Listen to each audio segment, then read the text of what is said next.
Hello beautiful people, welcome back to Faith and Real Life, on Pray with Confidence channel, the podcast where we talk about God, relationships, and everyday Christian struggles. I'm your girl, Sarah, and today's topic is spicy, sweet, and very February coded. We're asking, should Christians celebrate Valentine's Day? Or is it unbiblical? With me today are two amazing guests.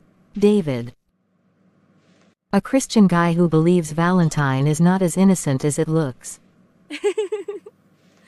And Grace, a Christian woman who loves love and believes God is not allergic to romance. Welcome, guys. Thanks, Sarah. I came ready for debate today. Same here. I even wore red to defend Valentine. Let's start simple. David, what comes to your mind when you hear Valentine's Day? Honestly, pressure.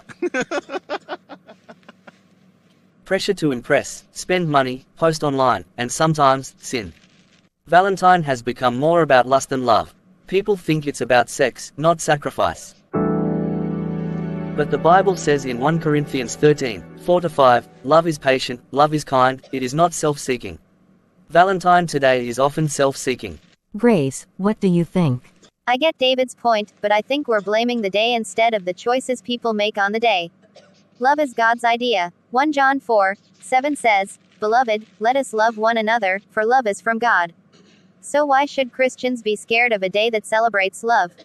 We just need to celebrate it God's way. Let's get practical. Have either of you had a Valentine experience that made you question the whole thing?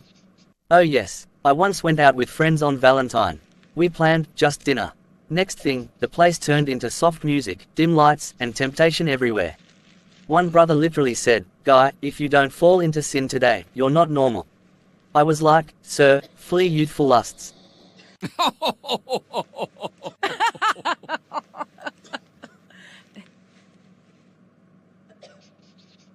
2 Timothy 2:22 is real. For me, I once saw a young Christian lady crying on Valentine because her boyfriend didn't post her online. Not because he cheated, not because he sinned, just because he didn't post her. That's when I realized Valentine has turned into performance love, not purposeful love. So let's settle it. Should Christians celebrate Valentine? Yes or no? Christians shouldn't celebrate Valentine the world's way.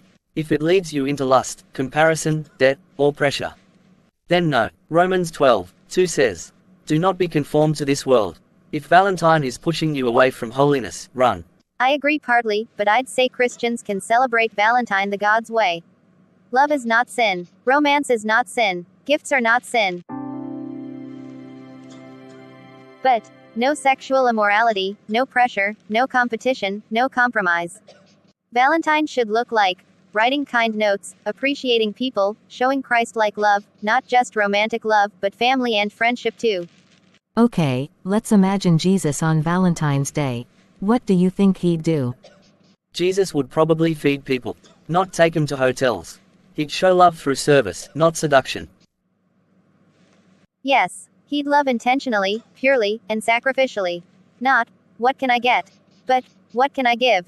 That's John 15:13. Greater love has no one than this, to lay down one's life for one's friends. Alright, last question. One sentence advice to Christians about Valentine. Don't let one day of love destroy a lifetime of purity. Celebrate love, but don't divorce it from God. Phew. This was rich, funny, and deep. So here's the conclusion, fam. Christians can't copy the world's Valentine, but we can redeem it with Christ. Love is from God, but holiness is the proof. If Valentine draws you closer to God, beautiful. If it pulls you into sin, delete that plan. Thank you David and Grace for joining me.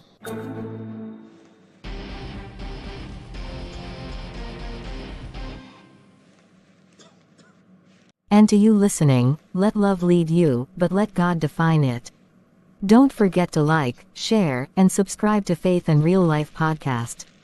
I'm Sarah, and I'll see you next week. Bye.